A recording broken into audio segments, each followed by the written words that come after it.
I will be taking down my mask as we have sneeze guards here to keep everybody safe. I'd like to call the March 1st, 2021 Common Council meeting to order. It is approximately 6:03, and we'll move to the Pledge of Allegiance with Councilman Galloway. I pledge allegiance to the flag of the United States of America and to the republic for which it stands, one nation, under God, indivisible, with liberty and justice for all.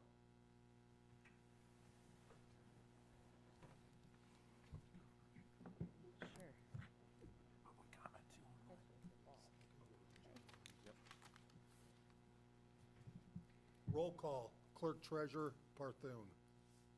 Councilman Galloway. Here. Councilwoman Cutler. Present. Councilman Frankie. Present. Councilman Vincent. Here. Councilwoman Konechny. Here. Councilwoman Ficus. Present. Councilwoman West. Here. All present. Thank you.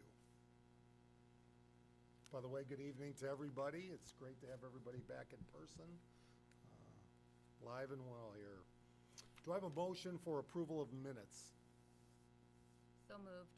Second. I have a motion and a second. Discussion? Hearing none, all in favor state by saying aye. Aye. Opposed? Motion passes 7-0. We will now move to petitions and comments of the citizens. Just as a reminder, Mr. Otis, if you would walk through, I know there's been a lot of discussion about public comments. I just want to remind everybody we encourage and appreciate all public comment. We ask everyone to be respectful, no personal attacks, no profanity, and please keep your comments to 3 minutes or less. Nick, am I missing anything? Nope. I think that would cover it. I am trying to solve for one of our experts to walk in the door that may help me answer one of these questions. But let's begin with Craig Beckwith, 227 Grandview Avenue. And Craig, if you would step to the mic, and I appreciate Mr. Beckwith because he has been discussing the parking situation on city streets when there are snow, large quantities of snow, and how to get plowed through. So, Craig, thank you. My concern, State your name and address for the record. Craig Beckwith, 227 Grandview Avenue. I've been hearing something about a walking bridge over the railroad tracks. Is that something that we're doing or that we're talking about? Or if it isn't, I'll just go sit down. But is there supposed to be a walking bridge or we're talking about putting over there? And I will also remind, and with due respect to Mr. Beckwith, that again, public comment is not a question and answer, it's for statements, but the Heart of LaPorte plan would call for a bridge, walking bridge across from Monroe Avenue, across to the other side, crossing the tracks. Okay, well, my concern is the fact, I don't even understand why we're even talking about a bridge over there. I don't know why we need one. The trains never stop long enough where it's holding people up. And I don't know whether it's because of a suicide deal or what, why we're trying to do this, to stop. But one other thing, it really got to me this winter. How are we going to take care of that bridge when they don't even shovel the viaduct that we got downtown here? That viaduct was impassable this winter because it had a foot of snow on it until it just melted. Now, I don't see any reason to create more problems if we can't take care of what we got. So this is my concern. I think we ought to really all think whether we really need a walking bridge over the railroad tracks. thank you. Craig, I appreciate that. Any comments, questions? I would just like to add and encourage Mr. Beckwith, and I think it'll be coming online soon. The Heart of LaPorte plan, which will kind of explain the walkability of what we want the community to do. We've done with the Healthcare Foundation. And I do have one question. Did you say the viaduct meaning The main overpass was never, ever, the snow was never removed from that bridge on the walking part. Again, that's handled by the state of Indiana, but appreciate your comment. That's the way to get across there. Appreciate that. Thank you, Craig.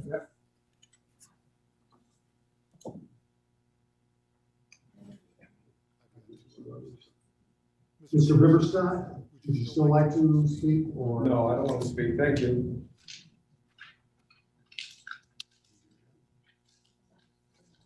Jerry's on Zoom. Martin Chidali, if you would again state your name and address.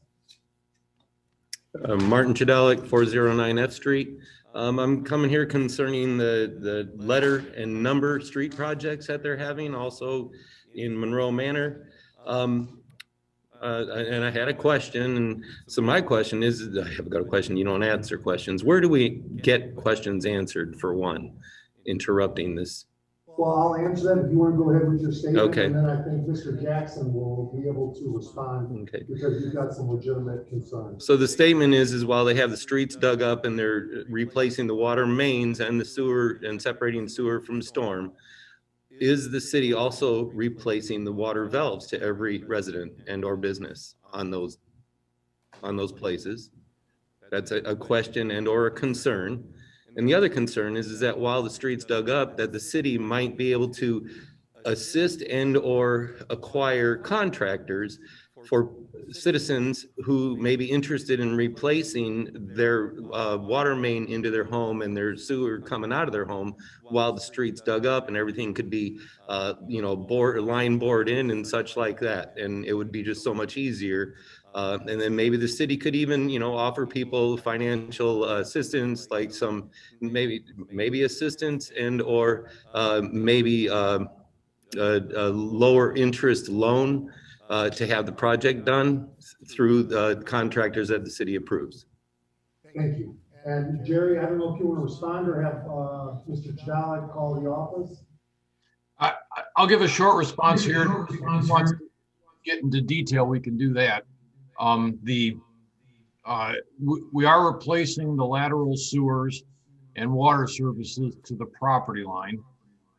So it will be out of the street with brand new pipe to the property lines. I like your idea of organizing a contractor to bring it all the way to the house. Because if we do that along with the sewer water street project, we should get a better price than a homeowner could just go on his own. So that's a great idea. I'll make sure we implement that. The loan, I'm gonna have to do some research on and see how that could work, but I'll take that under consideration because I know the lateral sewers. I don't know much about the water services, but I know the lateral sewers have root intrusion in the yards in Monroe Manor rather badly. And if we could fix that now, it would be a lot less trouble. You hate to see the mains and everything get all fixed, and then the homeowner's out there rotting his lateral because he's got roots in his yard. So I'll see how that might work. Jerry, if he has further questions, the number is he can contact you directly in the office.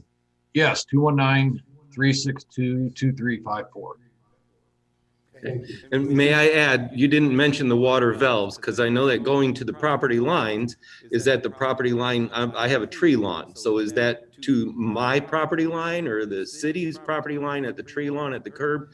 Because if they stop at the curb, then the near century old water valves are not getting replaced, which just doesn't make sense to me. No, I agree. When we did phase 1 in Monroe Manor, we replaced to the property line, which is past the curb into the tree lawn.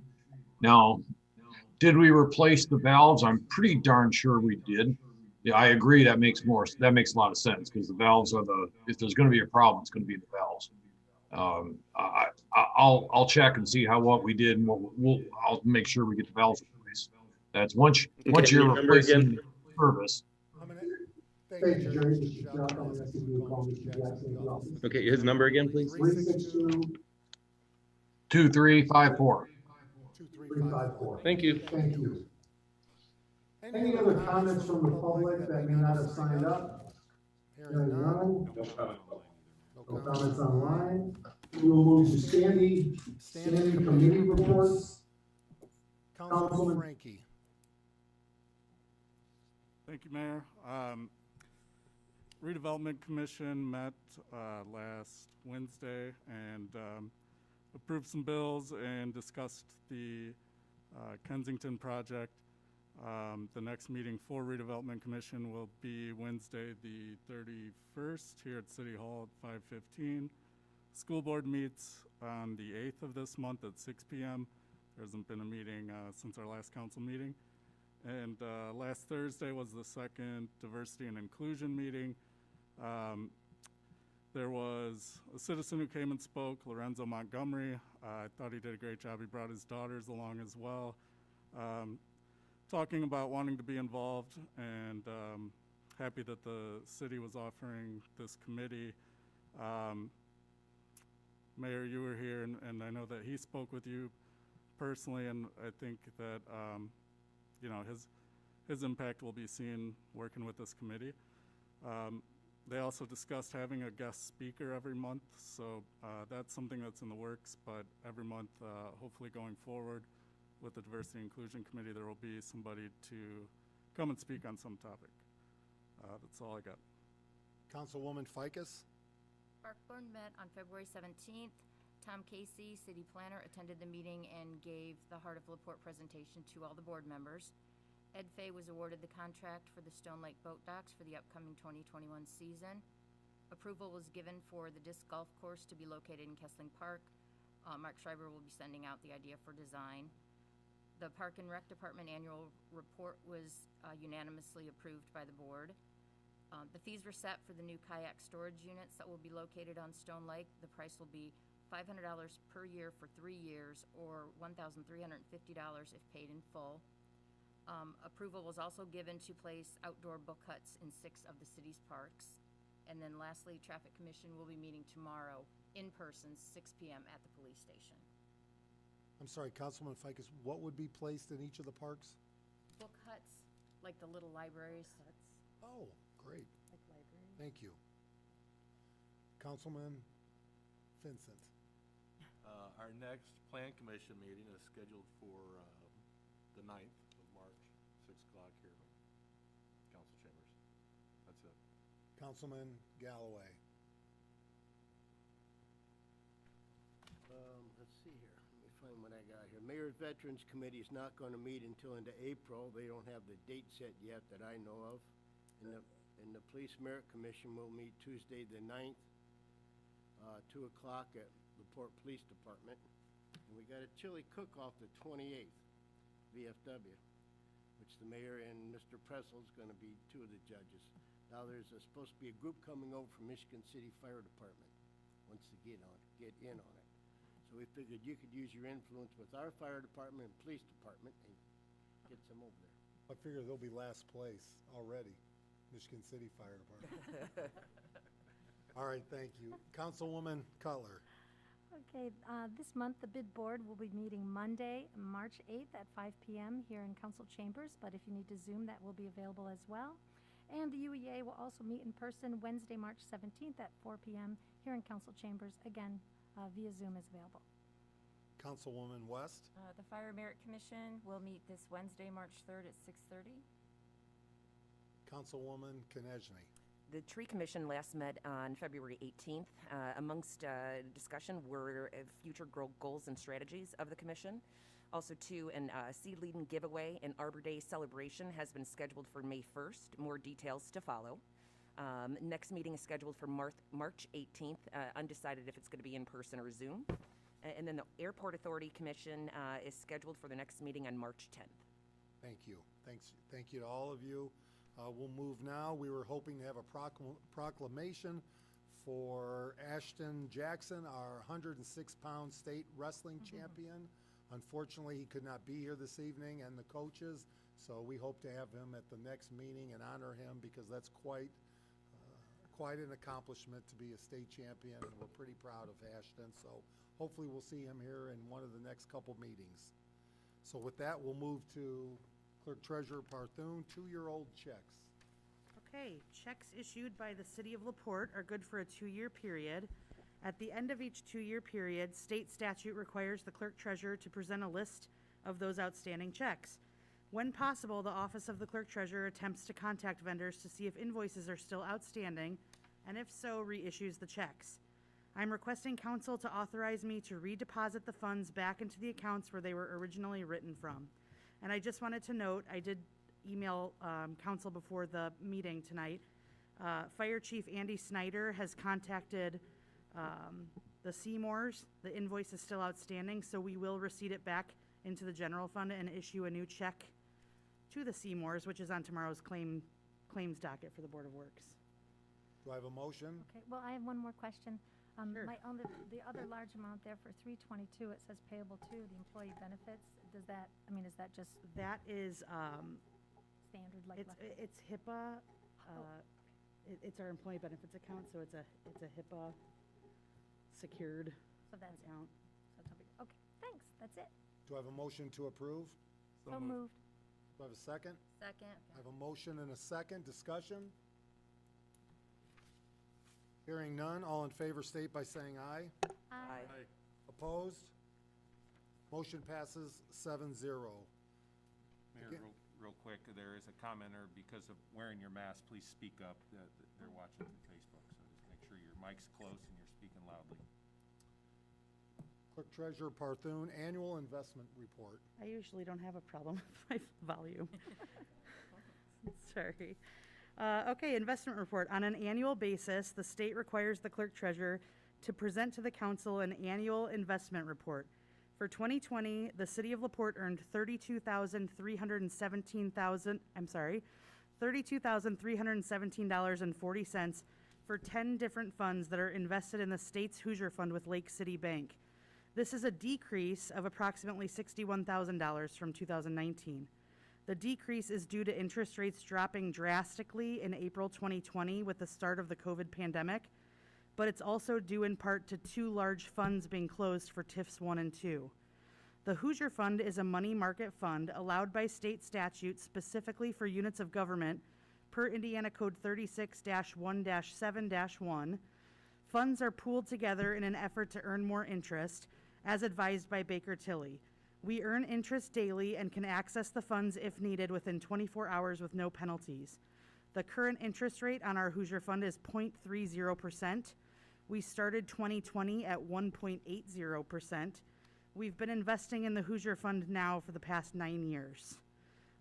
Additionally, interest earned on the city's checking accounts for 2020 was $59,602.32 between 18 different checking accounts at local banks.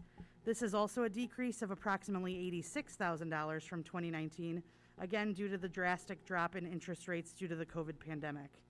No action is needed from the council. This is for information purposes only. Questions? Thank you, Clerk Treasurer bet. Parthun. We'll now move to council appointment to Urban Enterprise Association for the Democratic Residential Representative. Do I have a motion? Oh, I'd like to make a motion to nominate Ryan Laux for appointment to the UEA board. There's no opposition. He attended the last UEA meeting, so it's up to the council. Do I have a second? Second. Thank I you. have a motion and a second. Is that person a member of the UEA as well? Mr. No. Okay. No, Father Ian stepped down in December, and it just needs to be someone of the Democratic Party that lives within the zone for the residential seat. There's a Republican and a Democratic residential seat. Got it. Any further questions, discussion? I do have a motion and a second. All in favor state by saying aye. Aye. Opposed? Motion passes 7-0. Congratulations to Ryan Laux. Laux. Councilwoman Ficus. Your Honor, I move to read an ordinance for the second time by title only. Second. I have a motion and a second. Discussion? Hearing none. All in favor state by saying aye. Aye. Opposed? Councilwoman Ficus. An ordinance amending Section 94-322 of the Municipal Code of the City of LaPorte, Indiana, placing stop signs on Lakeshore Drive and Tyler Street. May I have a motion? So moved. Second. I have a motion and a second. Discussion. And if I could have an explanation. Okay, this was, like we said at the last meeting, the stop sign on Lakeshore Drive is just where it goes from a one-way to a two-way, and that kind of gives people a little time to, realize that it is turning into a two-way, so that hopefully we can, avoid accidents when the nice weather hits. And then Tyler Street, it's actually the intersection over by the hospital, where they do have a parking lot across the street. They will not be putting a stop sign on southbound traffic because they don't want any traffic to back up over the railroad tracks. Discussion. We have changed allowing the public to discuss any questions, ask any questions they have per item here. Is there anybody from the public that would like to share a comment? Hearing none, I do have a motion. Actually, I have a comment. If you could stand to the mic and again state your name and address. Martin Chidalik, 409 Ed Street. A lot of people don't know what southbound means. And so like here at Madison Street and Washington, and when it says southbound traffic does not stop, some people are directionally challenged. And so I would request that the signs might read something other than southbound traffic. Like if you're on Tyler looking toward the track. Well, this will be specific to, Right. this location on Lakeshore Drive. Oh, she was talking about Tyler, and that's what I was addressing, Tyler at the hospital. Okay. So that the sign might read oncoming traffic doesn't stop, and then maybe when you're on Washington Street, that it would read traffic from the right has right of way or doesn't stop. And it would be nice to change the one at Madison and Washington as well, because there's a lot of people who don't get it and they don't know that they have the right of way coming from the tracks. Just saying. Thank you. Further discussion. I think that's a good idea, but do you know, Mr. Otis, if that's state regulation in terms of what we can put up there?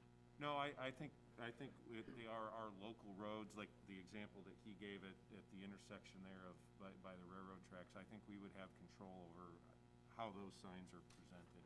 Correct. Makes sense to me. I drive that frequently. As I sit here, though, I can't remember exactly what the sign, I know traffic doesn't stop, but I don't remember what the sign says, so.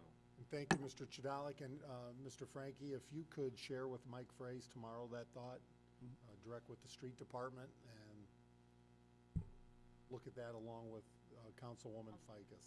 I'll bring it up at the traffic commission meeting tomorrow night as well. Okay, We'll see that's him even there. a better place to do that. Okay. Thank you. I can assure you, Mr. Fraze is not a man of many words, so those signs are gonna be very, very. They will be I concise. thought you'd say you'd get your answer briefly, so. Further discussion? Hearing none, all in favor state by saying aye. Aye. Opposed? Motion passes. And I was reminded, by the way, just as a separate note,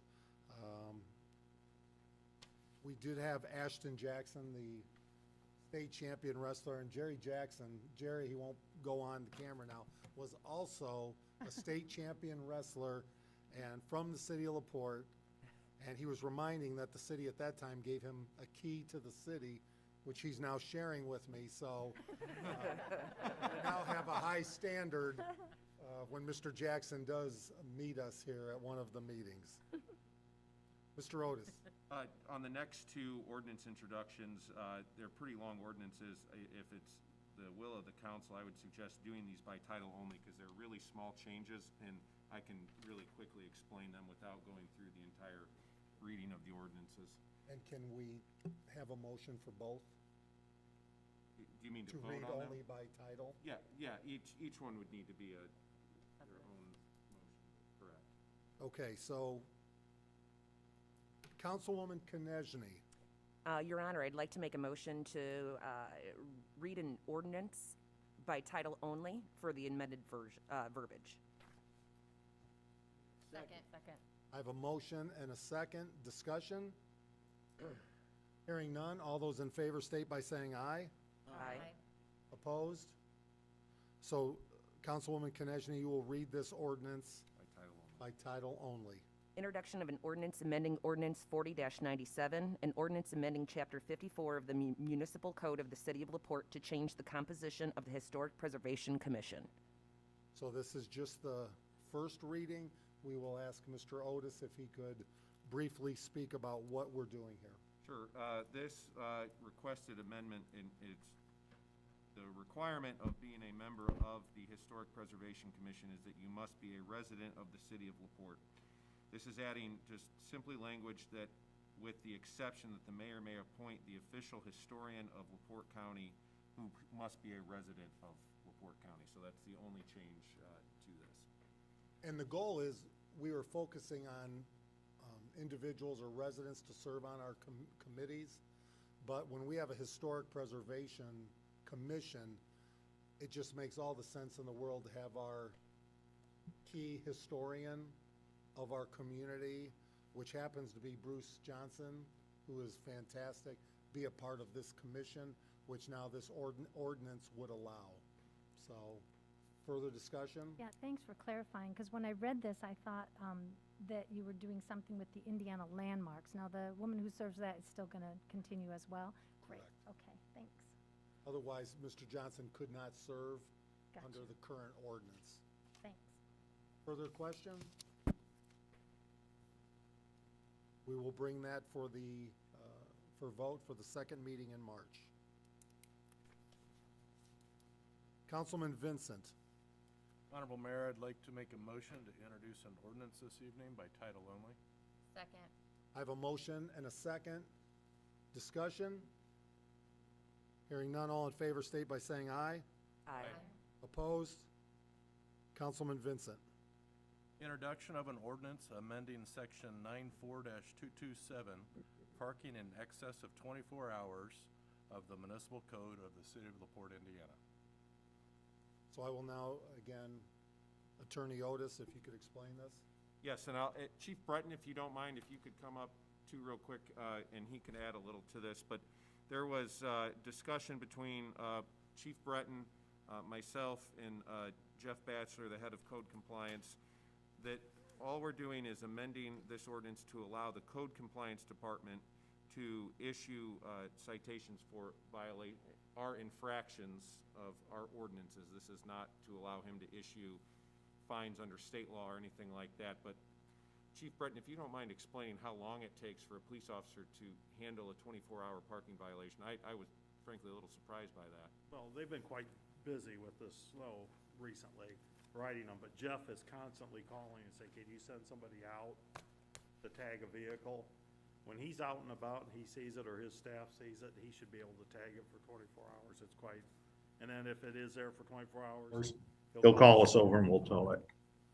And how long time does it take for a police officer to handle that? Initially, not so much, but then, you know, you have to know it's there. And if they're busy, we're working minimum shift all the time. Day shift has historically been the last year or so, very busy.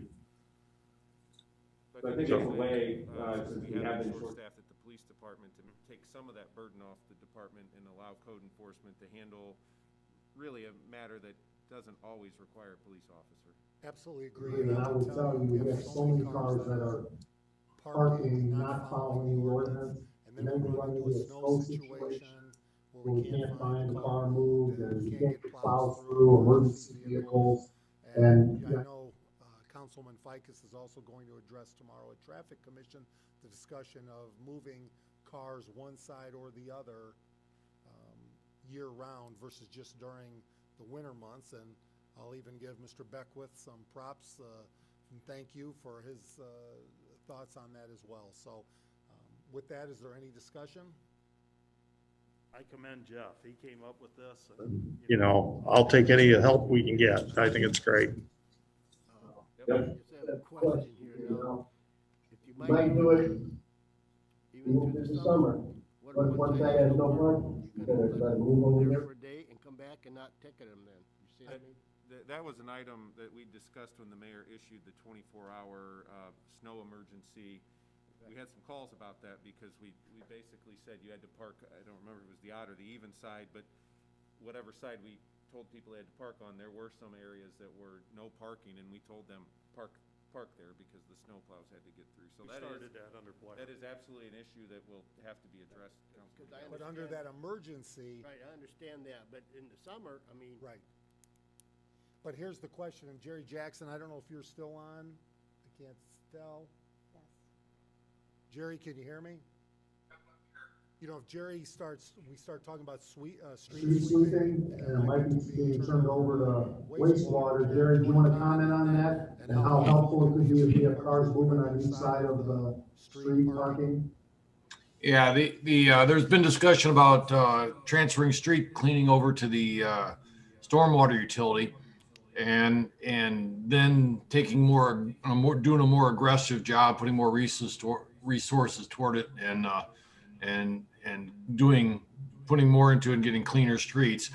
And if you're cleaning streets well, you want to be able to clean one side of the street each night, so that you're not dodging cars and missing big swaths of the road.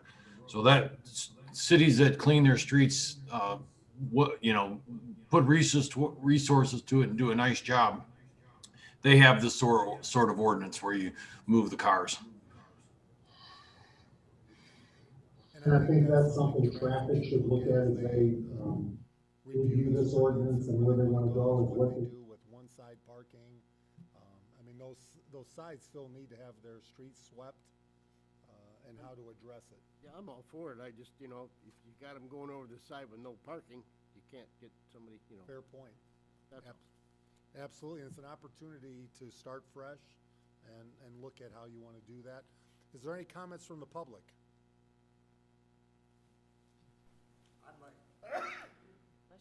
Excuse me. Again, state your name and address for the record. Craig Beckwith. 227 Grandview Avenue. I understand what Mr. Galloway said. I thought about that myself too. We got a lot of streets, you can only park on one side. But at least the people understand they have to move their car every 24 hours. I don't care if you gotta walk 2 houses down. There's a car sitting at the corner of South in Monroe. It's been sitting there a month. It's a white Escalade. That's just one issue. Thank you. It probably doesn't even have current plates. Any further discussion? We will move this then for the next meeting in March. Thank you. Other business. I would like to point out a couple items. Number one, as you're aware, we had Saturday evening many automobiles that had their tires slashed on the east side of town around the Civic. It's unacceptable. We will catch you. I can tell you this, we will catch you. And Chief Breton and the team, it's the last thing that our department needs to be working on tires being slashed. But we've had great help from neighbors, video, phone calls of information, and this is just not acceptable in our community. So that's number one. And then number two, obviously encouraging everybody that would like to be involved in this discussion of parking year-round and how we do that. The Traffic Commission meeting is tomorrow evening, 6 o'clock at the LaPorte Police Station, correct? Yes, masks will be required, obviously. Mask will be required. Any other business comments from the council? I'm just curious, if we do go to something like moving to the other side of the street, which again I support for cleaning reasons, but would we be able to replace signage to, show that it's allowed? We would. Mike has the ability to make some signs. I'm not sure what signs he is able to make, but he can. So we would be able to work that out, and he'll be involved with the meeting tomorrow too, so he can let us know. He'll know more. Other comments? Motion to adjourn. I have a motion. Do I have a second? Second. We are adjourned. Thank you, everybody, and thank you to the public. It's great to have you back. Yeah, people ready to cross the street.